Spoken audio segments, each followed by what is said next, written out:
Part 1: Winds of Change.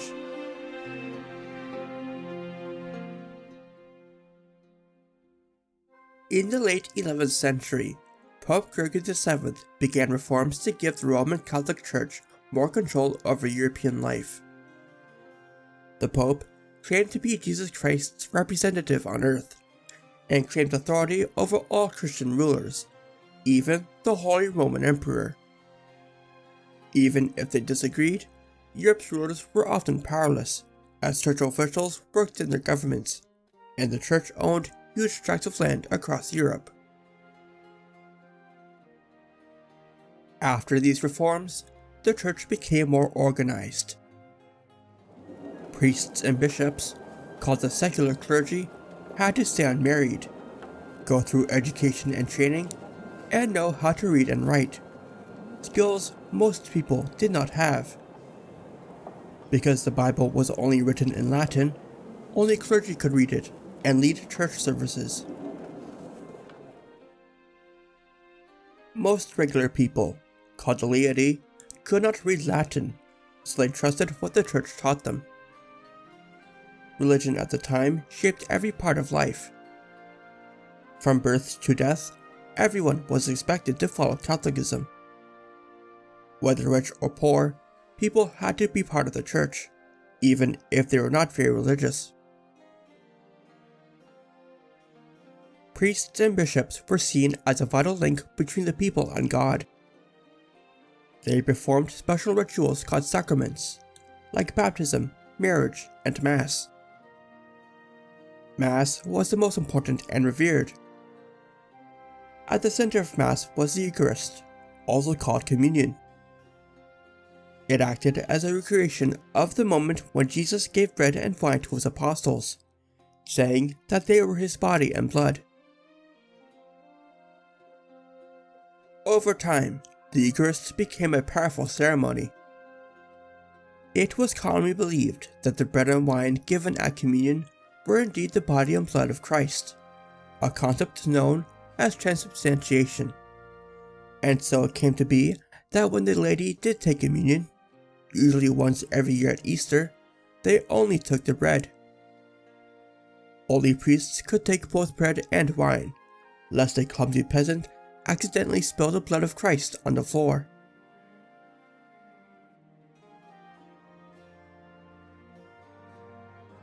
Outside of the Eucharist, Masses were commonly held to generate prayers for souls stuck in purgatory, a place between heaven and hell where souls were purified before entering the pearly gates. Purgatory was not in the Bible, but it became a strong belief in the Catholic Church. People thought they could spend less time there by doing good deeds, like giving money to churches and hospitals, helping the poor, or paying for prayers and masses. They also believed that those they helped would pray for them in return. This system helped people feel less afraid of death and more in control of what came after. Starting around the 1310s, torrential downpours, floods, droughts, and harsh winters destroyed crops throughout Europe, causing widespread hunger and famine.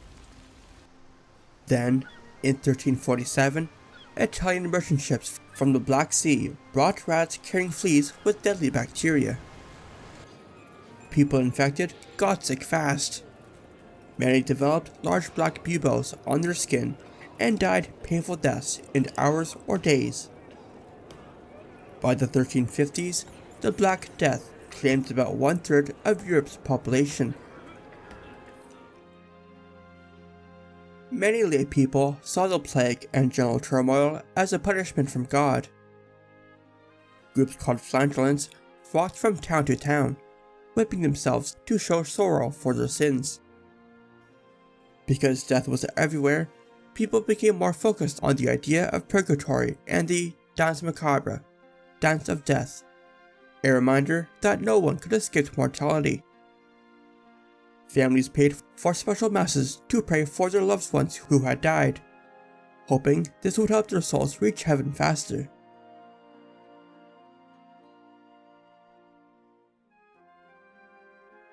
It was not just the laity experiencing trouble, but also the church itself too. In 1309, Pope Clement V moved the papal court from Rome to Avignon in southeastern France. But many, especially Italians, were angry, as they saw Rome as the church's true home. In 1378, Rome chose a new pope, but Avignon disagreed and chose its own. With two popes now claiming to be the one true pope, the Western Schism had begun. At the same time, some people began to question the church's power and influence over society. Cities were growing, and more people were learning to read and think for themselves. Merchants and bankers were becoming rich and powerful, and as money increasingly shaped daily life, old Christian rules and rituals did not seem to help anymore. In England, an Oxford professor named John Wycliffe spoke out. He said the church had too much money and power, and said that authority should come from God and the Bible, not from church leaders or kings. His followers, called Lollards, translated the Bible into English and shared his ideas. But by the 1380s, they lost political support, and England soon banned English Bibles and Lollardy as a whole. In Bohemia, now the Czech Republic, Wycliffe's ideas reached a man named Jan Hus. Hus also wanted the church to change, and his fellow Czechs supported him. In 1415, church leaders invited Hus to the Council of Constance and promised him safety, but then they burned him alive. This made his followers, the Hussites, rebel. They wanted church services held in the local languages, not Latin, and wanted everyone, even infants, to receive both bread and wine at communion. Unlike the Lollards, the Hussites stood strong and defended their beliefs, even defeating 5 crusades sent to crush them in the 1420s and 1430s.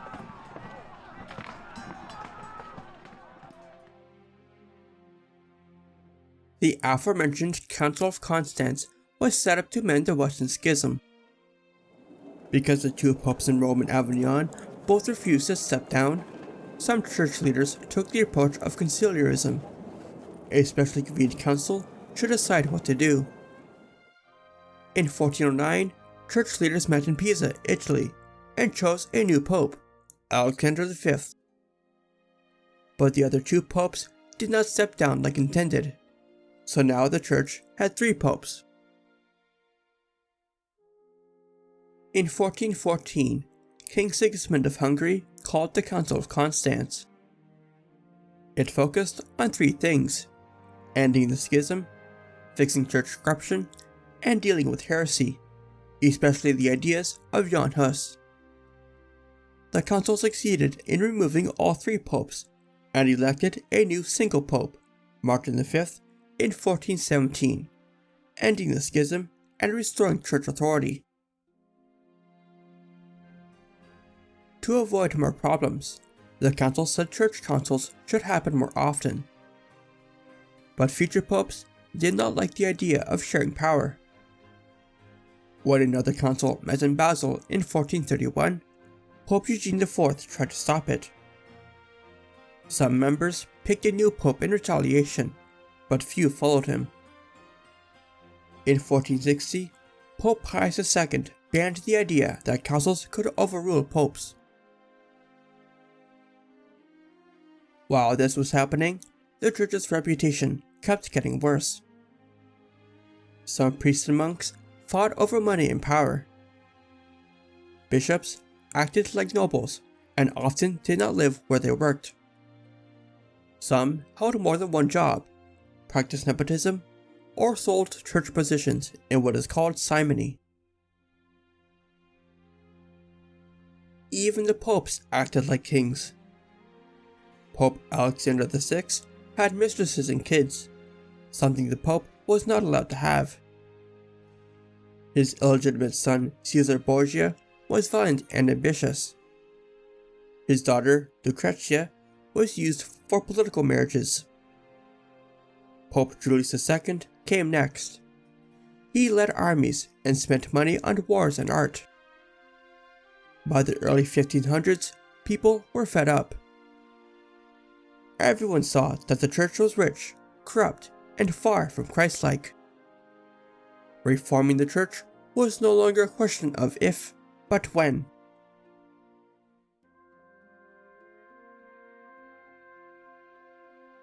In the 15th century, two important inventions were making their way throughout Europe: paper and movable type printing.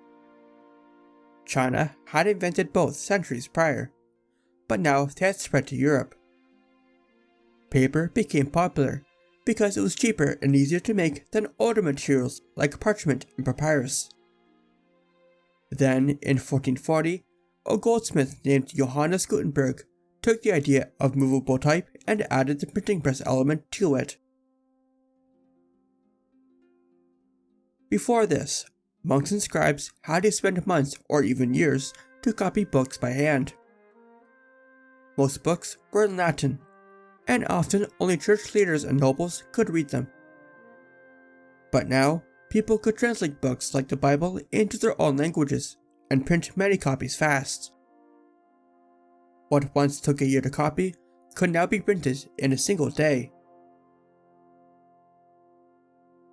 At first, printing mills mostly produced safe, church-approved books.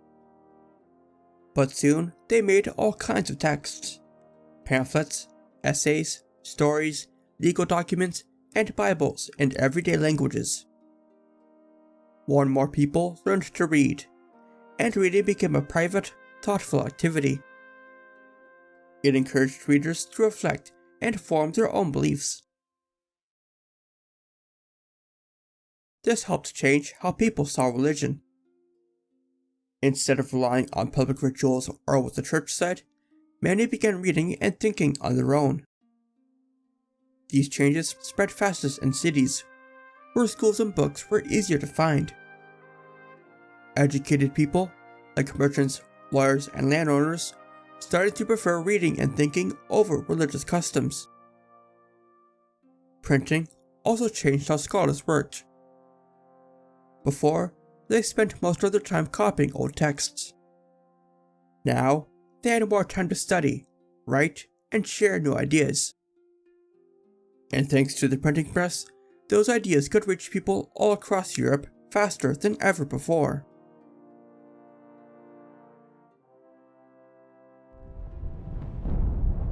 On May 29, 1453, the Ottoman Turks took over Constantinople, absorbing the old and decrepit Byzantine Empire. Many Greek scholars escaped with books and manuscripts from ancient Greece and Rome, bringing them to cities in Italy and Western Europe. Some Christians were shocked by the loss of the Holy City, but others welcomed the influx of new knowledge. These Christians were called humanists.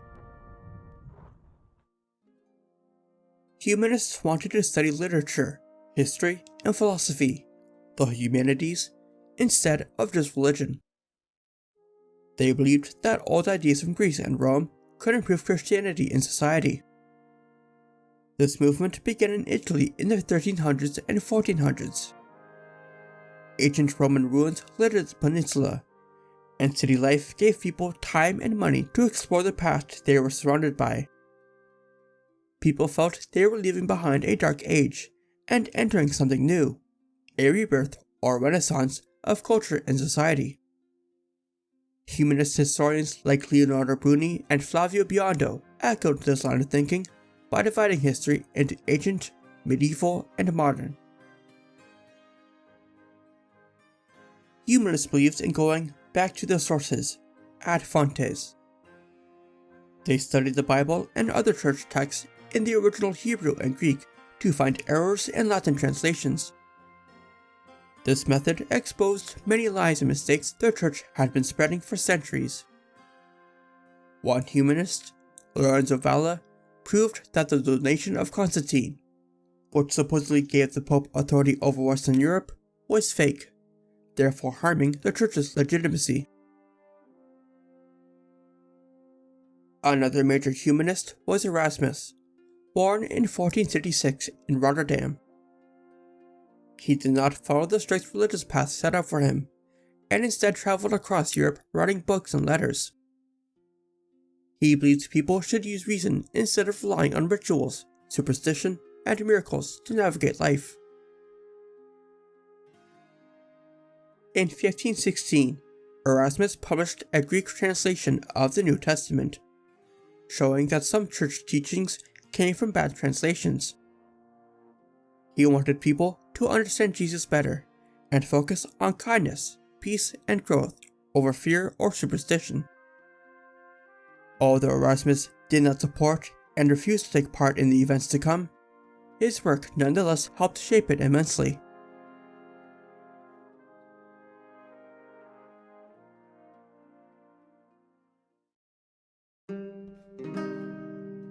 Part 2. Here I Stand.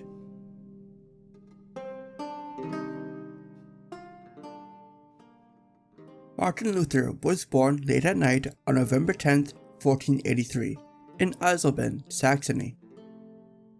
His father, Hans, worked hard mining copper and wanted Luther to become a lawyer. So, he paid for Luther to go to the University of Erfurt. Luther was very religious. He looked up to people who gave up everything for God. This worried his father.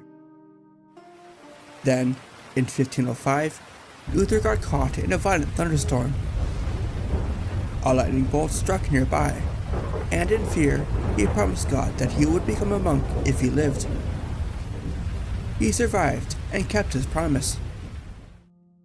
His father was angry, but Luther joined an Augustine monastery anyways. Life as a monk was hard. There were many strict rules, prayers, and self-punishment. Luther prayed for hours, punished himself, starved himself, and even stood in the cold without warm clothes, trying to perfect himself for God. But no matter how hard he tried, he still felt guilty and scared that he was not good enough. In 1510, Luther visited Rome. He hoped the Holy City would bring him peace by praying at churches and praying to help souls stuck in purgatory. But what he saw while in Rome shocked him. Many priests were rushing through their prayers, while some people paid money to be forgiven for their sins. Churches seemed more focused on wealth than faith. Luther left Rome feeling confused and upset. His faith in Catholicism was no longer strong, and he began to question what the Church truly taught.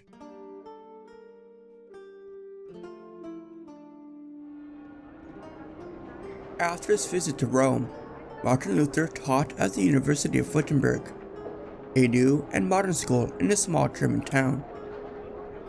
The local ruler, Frederick the Wise, Elector of Saxony, supported education and helped Luther, even though he did not agree with all of his beliefs.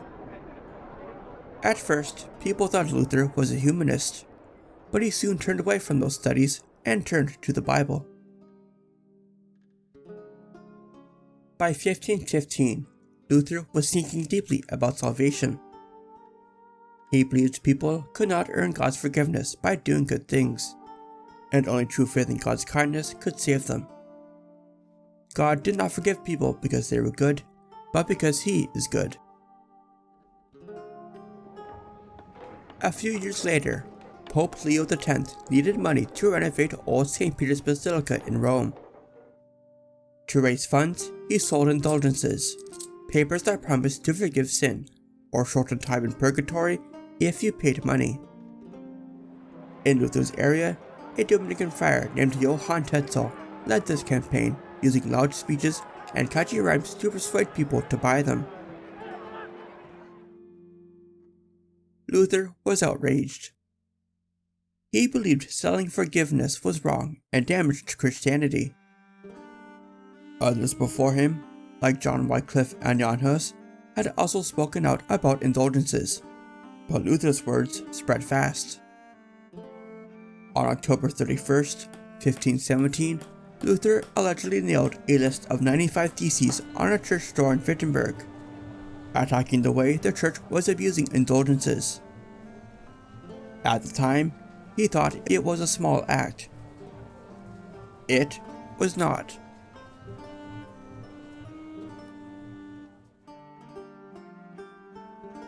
Luther sent copies of his theses to the local archbishop, who forwarded them to Pope Leo. Soon, people printed and spread the theses all over the Holy Roman Empire. Many people then started arguing about indulgences and church authority.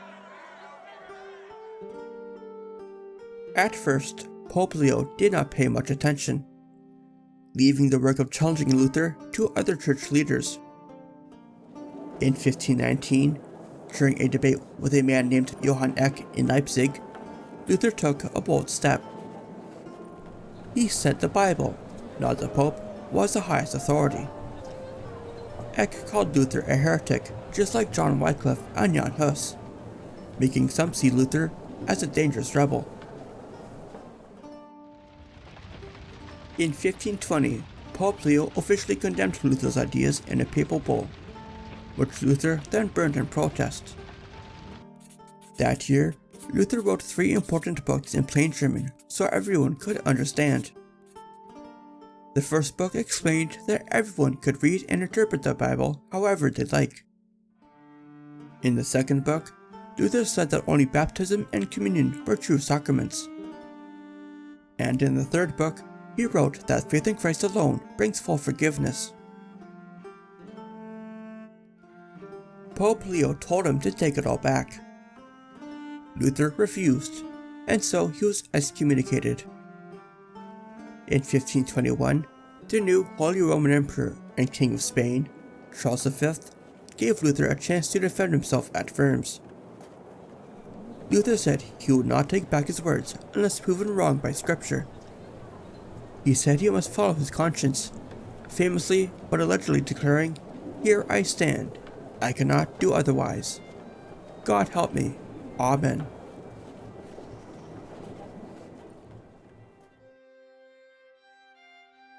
After the Diet of Worms, Emperor Charles let Martin Luther leave safely, but soon after he declared Luther a criminal.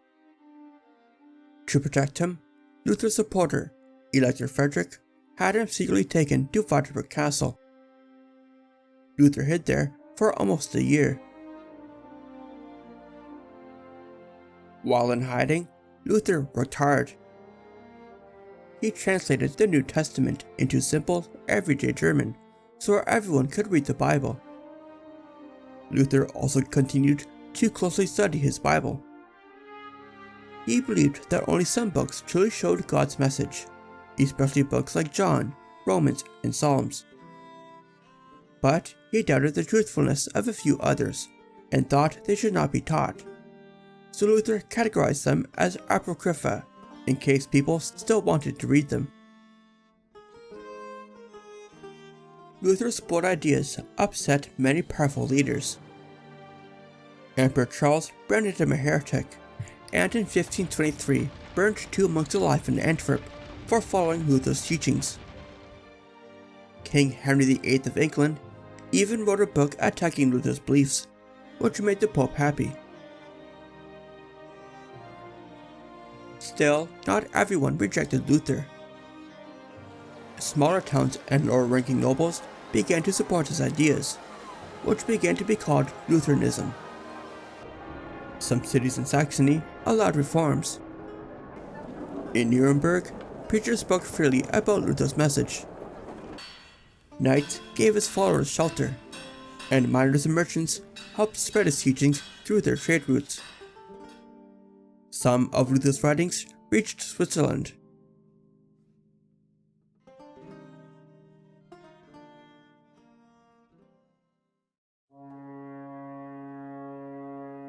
Part 3.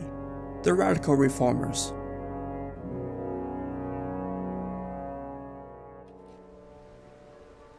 On New Year's Day of 1484, Huldrych Zwingli was born into a well-off farming family in Switzerland.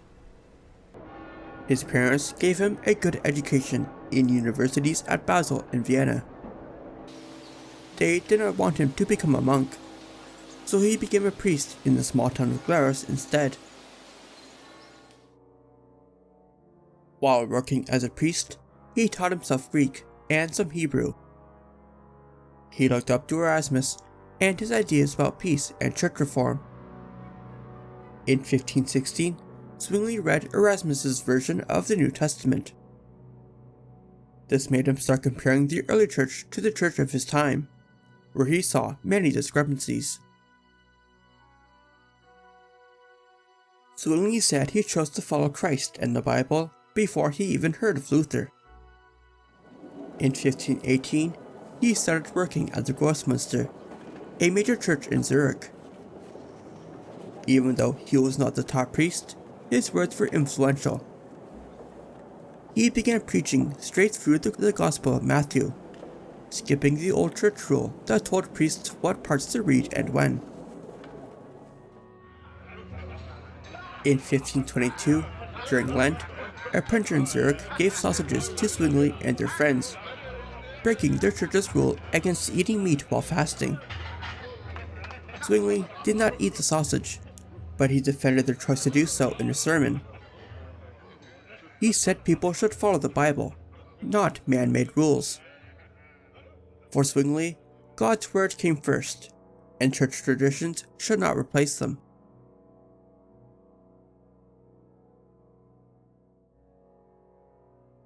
Back in Germany, Luther's ideas were being taken further by others like Andreas Karlstadt and the Zwickau prophets, who claimed to receive direct messages from God. They both wanted to ban infant baptisms and destroy religious art.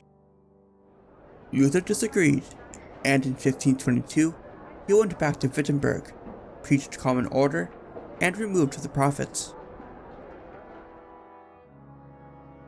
Luther wanted change, but not chaos. Back in Switzerland, Zwingli and his followers led a stronger, reformed movement. Zwingli's friend Leo Judd said the Bible banned making or worshipping images. Zwingli also banned music in Zurich's churches because he thought it stirred up feelings and distracted from true worship. In 1525, Zurich banned the Catholic Mass too. Zwingli and Luther soon disagreed over the Eucharist. At a meeting between the two at Marburg in 1529, Zwingli believed their bread and wine were symbols, unlike Luther, who thought it was Jesus' real body and blood. To Zwingli, baptism and communion were ways to show faith and loyalty to God. But some people pushed even further. These radicals rejected infant baptism and preferred adult baptism instead, because they believed that children were too young to willingly accept Christ as their savior. These radicals also refused to obey governments and formed their own societies away from everyone else. They became known as Anabaptists. One German Anabaptist, Balthasar Hohlmeier, worked with local governments to bring Anabaptism to Moravia. But in 1528, the Habsburgs arrested and killed him and his wife. Anabaptists were then persecuted, and many fled to the banner of Jakob Hutter and his Hutterites. The Hutterites shared all things, lived simply, and were pacifists.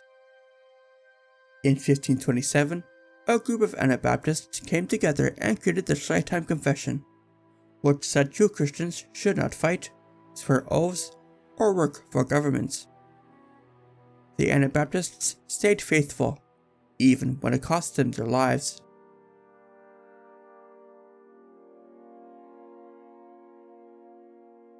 Luther's ideas spread fast across the Holy Roman Empire. Even people who could not read heard his message through speeches or saw them through pictures. Luther's message, saying that people did not need to pay for salvation, resulted in many people no longer giving money to the church. They saw priests as greedy, taking from the poor and living off the dead. Some even said the Pope was like the Antichrist.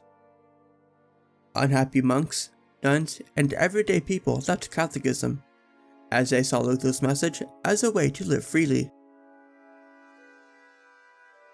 In 1524, the fear of the apocalypse was growing.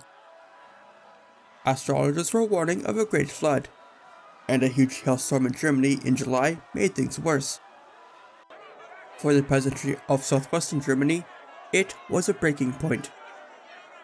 They had long protested unfair taxes and rules by the local landlords, and Lutheranism gave them new hope to stand up to rich landlords and churches.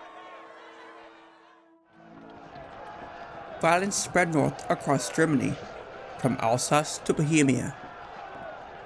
Miners in Hungary went on strike, angry about unfair pay.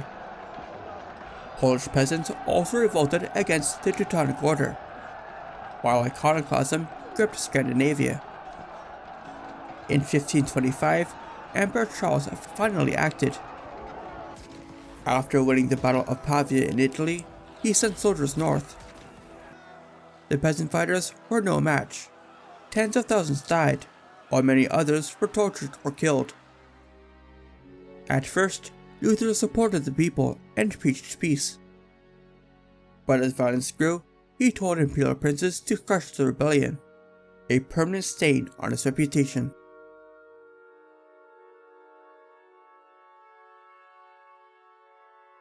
By the mid-1520s, some German rulers began to follow Luther's teachings. There was a powerful incentive for rulers looking to convert. If they did, they could seize Catholic property and wealth, redirecting power and money once held by the Church into their hands instead. After meeting Luther in 1525, Albert of Brandenburg, once Grand Master of the Teutonic Order, lost a war with Poland and swore loyalty to them as Duke of Prussia. He converted to Lutheranism and built the first Lutheran state church. Other German princes, like Duke John of Saxony and Landgrave Philip of Hesse, also joined Lutheranism. Before long, protests in Austria and Bohemia forced Ferdinand, Emperor Charles' brother, to allow Protestant preaching as well. In 1530, Philip Melanchthon hoped to unite Lutherans and Catholics at the Diet of Augsburg. Luther and Zwingli did agree on some points about Marburg, and Melanchthon took them and made the Augsburg Confession, a general summary of Protestant beliefs. Charles rejected the confession. Lutheran princes in the Holy Roman Empire then formed the Schmalkaldic League in 1531 to defend their faith.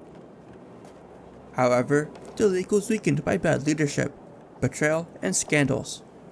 So when war broke out in 1546, Charles won easily.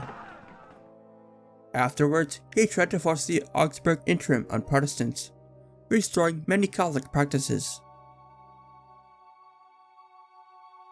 By 1555, Charles was growing old and was tired of ruling an empire on which the sun never set. After the Schmalkaldic League rose up a second time and beat imperial forces, he agreed to the Peace of Augsburg to end the conflict.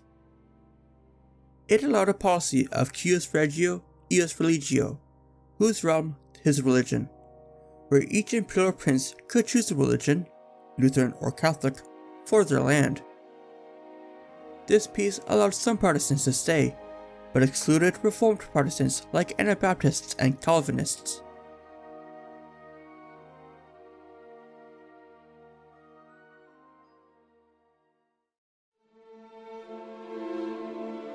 Part 4. Reformation Dissemination.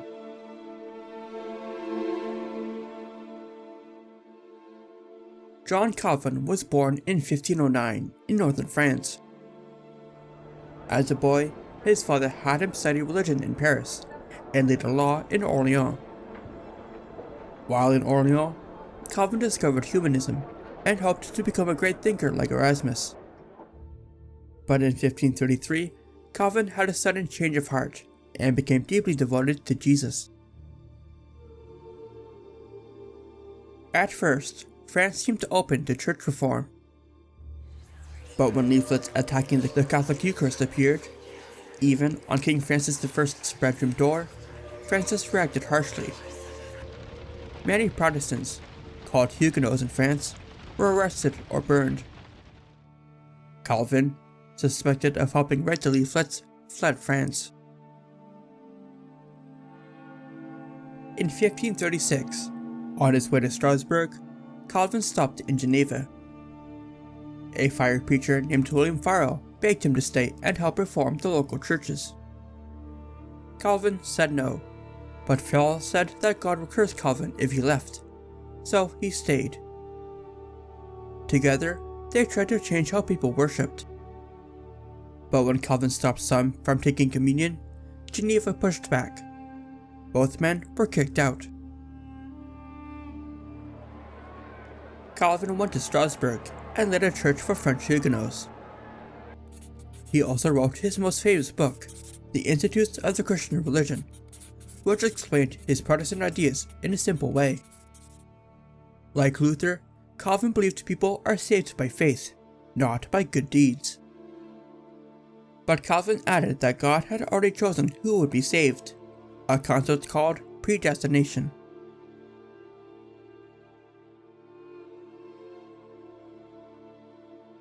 In 1541, Geneva asked John Calvin to return and lead the church again. He agreed, but only if he got more power. Once back, Calvin worked closely with the city to set strict religious rules. Sermons were held all week. Children had to take religious classes and have appropriate biblical names, and even pets had to have correct names. People had to dress modestly and avoid anything that looked Catholic or sinful. Dancing, gambling, and skipping church were banned. Breaking these rules could lead to harsh punishment. Calvin did not allow disagreement. In 1553, a man named Michael Servetus came to Geneva. He disagreed with Calvin about the Trinity. Servetus had already escaped a Catholic prison, but when he entered Geneva, he was arrested and burned for heresy. One of Calvin's former friends, Sebastian Castellio, spoke out and said no one should be killed for their beliefs. Calvin did not listen, and Castellio was forced to leave Geneva. In 1555, Calvin's supporters took full control of Geneva and pushed out their rivals. Calvin then secretly helped grow the Reformed Protestant faith in his French homeland. He built underground churches, sent books, and trained preachers. By the 1560s, millions in France had joined. Calvin also sent missionaries across Europe and even to South America to spread his message. He died a quiet death in 1564.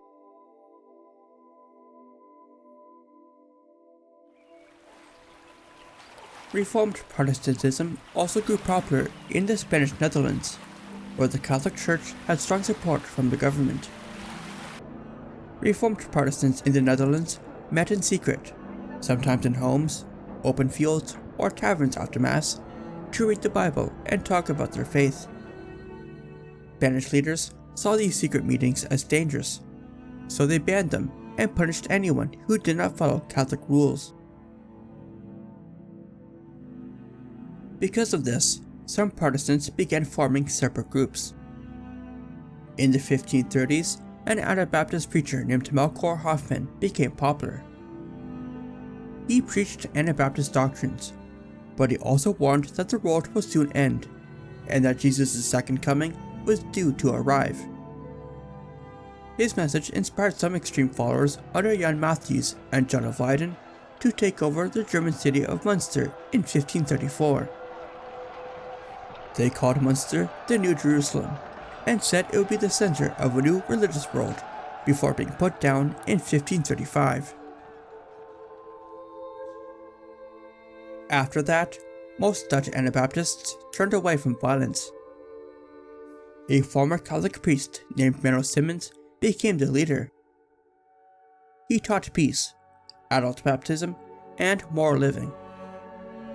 His followers, called Mennonites, stayed away from politics and war. Despite their peaceful ways, Anabaptists were still punished. The Munster Uprising gave rulers an excuse to crack down. Even Luther began to support harsh laws against such religious dissent. By the 1540s, churches started keeping strict records of baptisms and funerals to spot and persecute those rejecting infant baptism.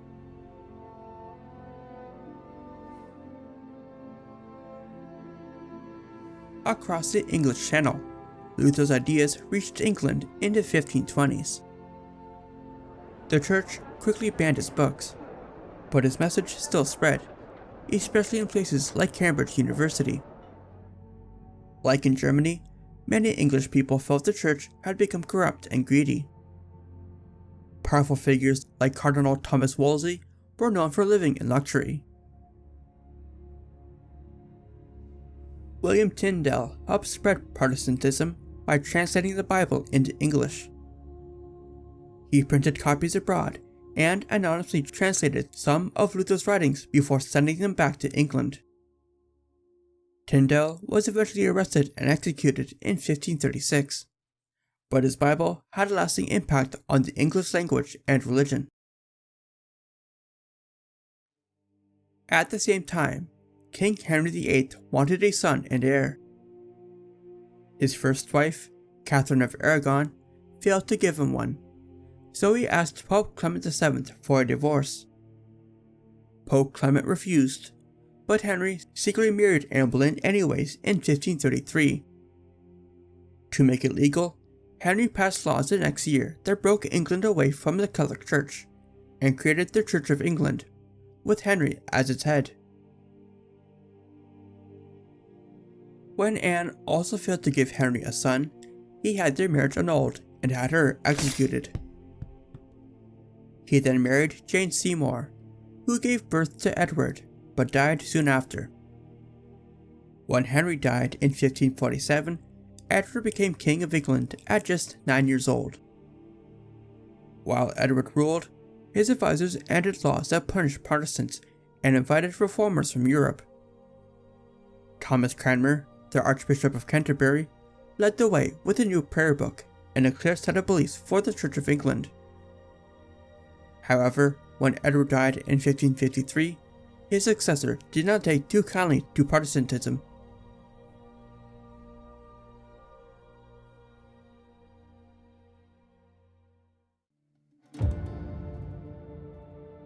Part 5. The Counter-Reformation.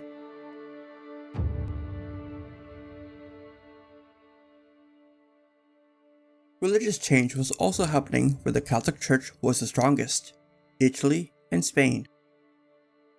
In Italy, war and chaos made many Catholics think more deeply about their faith. Some read banned and disguised books by Luther and others, but most people were suspicious of new ideas from beyond the Alps.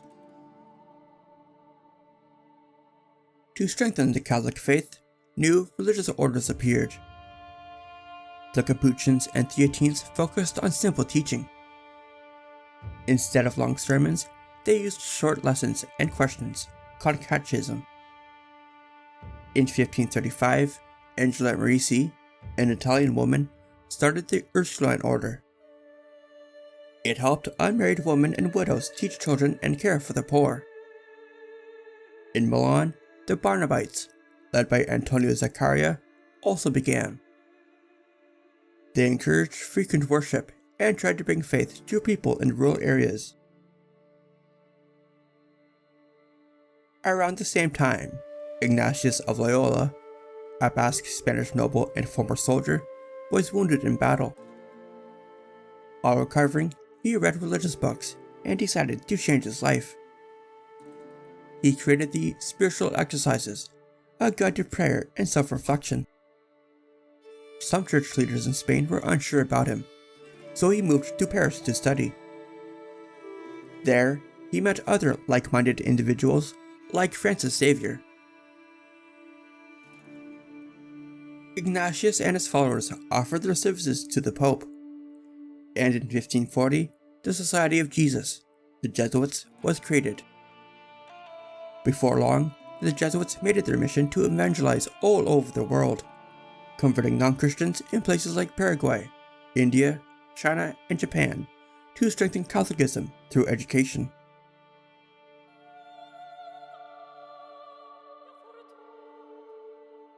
Even with the differences between Catholics and Protestants, some Catholics still hoped for peace.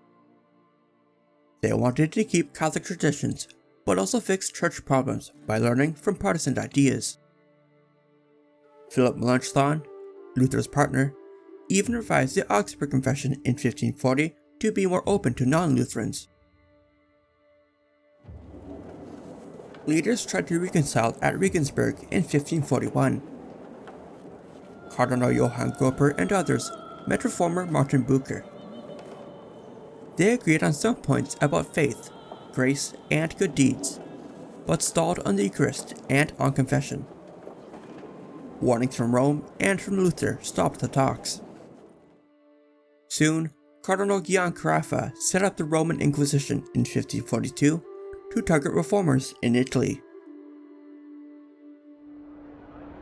Pope Paul III opened the Council of Trent in 1545 to give an official church response to Protestantism.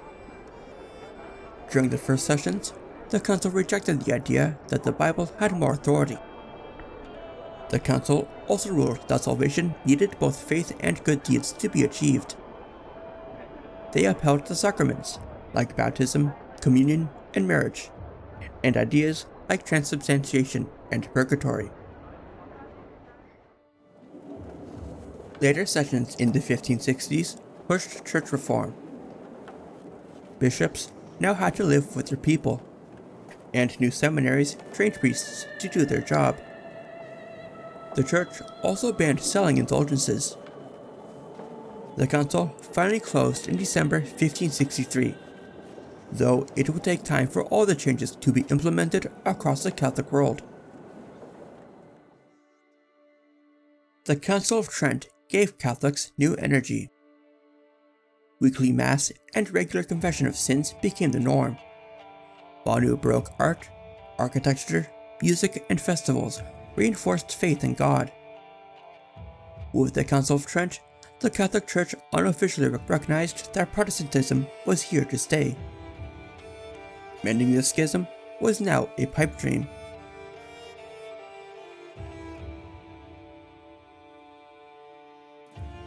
The teachings of John Calvin spread like wildfire in the Kingdom of France, despite harsh persecution by the monarchy.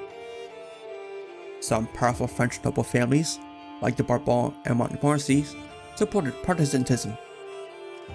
But the staunchly Catholic Guise family wanted to crush it completely. In 1560, a group of Huguenots tried to take power away from the Guise family and failed. When King Henry II died in 1559, his wife, Catherine de' Medici, ruled for her young son, Francis II. She tried to calm the tension between Catholics and Huguenots by holding a public debate in 1561 at Poissy. But when Huguenots rejected the Catholic belief of transubstantiation, the debate fell apart. In 1562, King Charles IX and Catherine de' Medici allowed some Huguenot worship with the Edicts of Saint-Germain. But under pressure from Spain and the Guise family, Catherine sided with the Catholics. In March, Catholic soldiers attacked peaceful Huguenots in Vassy, killing many, beginning the French Wars of Religion. When the Huguenots asked England for help, Catholics called them traitors. Hatred grew stronger as priests gave angry sermons, pushing people to act violently against Huguenots. The worst violence came in 1572. Catherine had allowed Huguenot leader Gaspard de Coligny back into the royal court. When someone tried to kill him, he survived, but Catherine feared revenge. She and her allies convinced Charles IX to strike first. On August 24th, St. Bartholomew's Day, Catholic forces began a terrifying massacre in Paris. Coligny was killed, and Catholic mobs slaughtered thousands of Huguenots, even children. Around 20,000 Huguenots died across France by the time the chaos subsided. The Pope and Spain celebrated, but the Huguenots never forgot.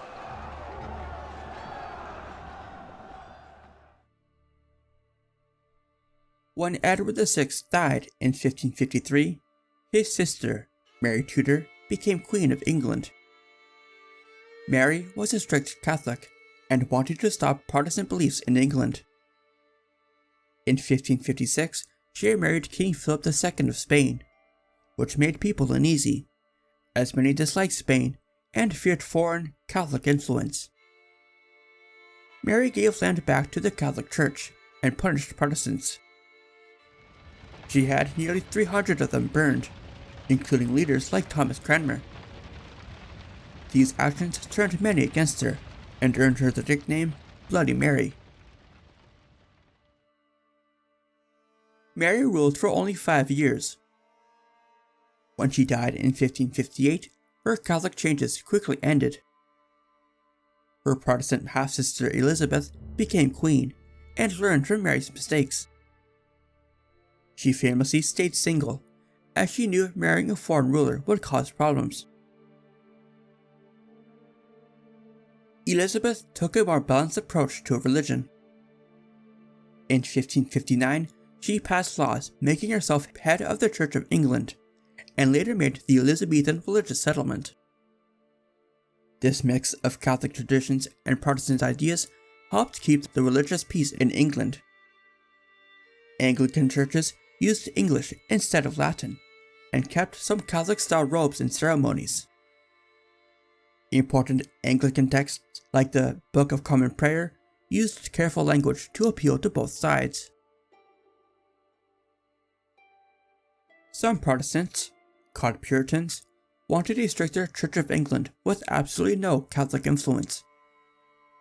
Others, like Robert Brown, wanted their own churches separate from Anglicanism. Still, Elizabeth kept the country united.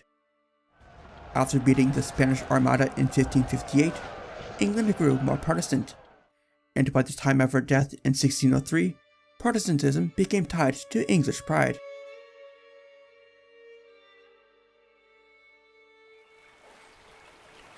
The reigns of Edward VI and Elizabeth were beneficial to Protestants living in the Spanish Netherlands. Many fled from Philip II, who harshly punished Protestants. In England, they found safety.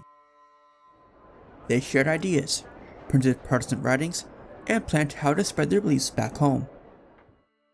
Though the government's persecution still kept many in silence. Tensions rose when Philip II tried to raise taxes. He also planned to reorganize the Catholic Church in the Netherlands by adding new bishops and archbishops. Locals worried this meant the cruel Spanish Inquisition would follow. In 1566, hundreds of Lower Dutch nobles asked Philip's sister, Margaret of Parma, who governed the region, to ease the strict religious rules. She agreed, hoping to calm things down. But this only sparked more unrest. Angry crowds attacked and desecrated Catholic churches across the country in an event called the Iconoclastic Fury. Philip II reacted by sending the skilled Duke of Alba with a large army to maintain order. Alba ruled over the Netherlands with fear and violence. He set up a court called the Council of Troubles to punish those involved in the riots. It soon became known as the Council of Blood, because so many people were executed, even high-ranking nobles. This cruelty pushed more people to turn against Spanish rule. In 1572, a rebel group called the Sea Beggars captured the town of Brielle. William of Orange, once a supporter of Philip, became the leader of the movement. The Dutch revolt had begun, and so too the Netherlands' quest for political and religious independence. Unfortunately, it would not end anytime soon.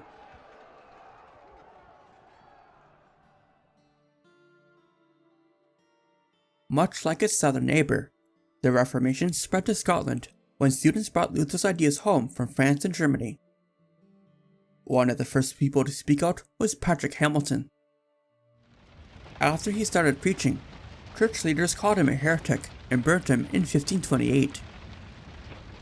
His death shocked Scotland and spread his message further. Mary Stuart became Queen of Scotland in 1542. James Hamilton, the Earl of Arran, ruled in her place as she was too young. He changed sides often, switching between Protestant and Catholic beliefs. In 1543, Arran allowed Bibles in local languages and arrested Cardinal David Beaton. But in 1544, Beaton was freed, Protestant Bibles were banned, and preacher George Wishart was burned. In revenge, Protestants killed Beaton and took over his castle. The French took it back with force and captured several men, including John Knox. Knox stood strong and became respected for his refusal of Catholic beliefs. After spending 2 years as a French galley slave, he escaped to England, then to Geneva when Mary Tudor became queen. In 1559, he came back to Scotland, armed with John Calvin's teachings. Afterwards, many Scots started to see Catholicism as foreign, and in 1560, Scotland's Parliament rejected the Pope and accepted the Protestant Scots Confession, written by Knox. After a violent marriage and scandals, the Scots forced Mary Stuart to give up the crown in 1567. She fled to England, where Queen Elizabeth imprisoned her until 1587, then had her executed. Mary's son, James VI, later united Scotland and England under one crown for the first time, when Elizabeth died in 1603.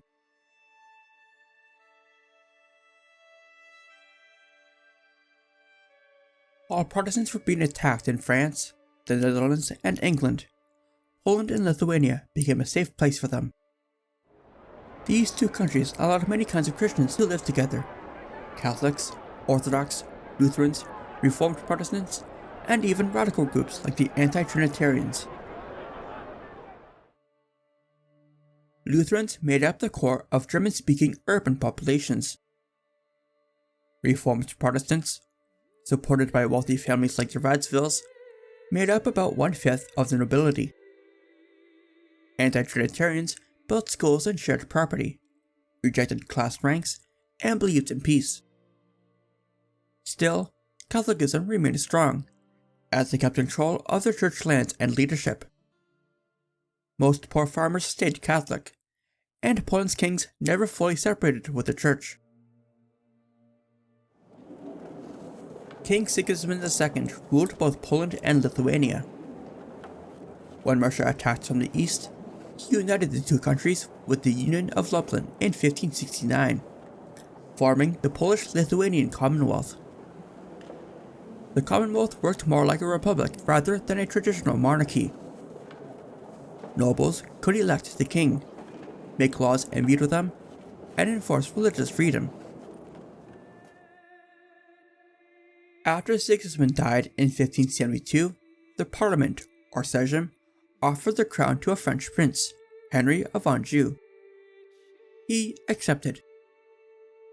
But when news came of the St. Bartholomew's Day massacre in France, the Sejm demanded a promise of religious peace. In 1573, they passed the Confederation of Warsaw. It protected all faiths and banned religious violence in the Commonwealth. Henry agreed to the Confederation, but soon left to become King of France. Poland and Lithuania then chose the Prince of Transylvania, Stefan Batory, to be their king. Batory also supported the Confederation, solidifying the country's reputation as a safe haven for heretics and minorities across Europe.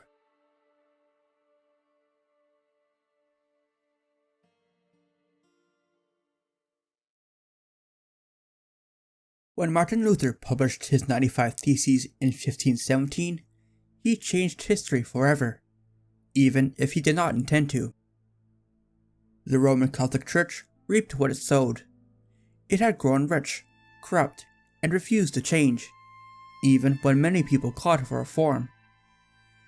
Their arrogance backfired, and before long, entire nations and demographics rejected the Pope's authority and turned to the Bible instead. Europe broke apart, religiously, politically, and culturally. One of the greatest legacies of the Reformation was the rise of literacy and education.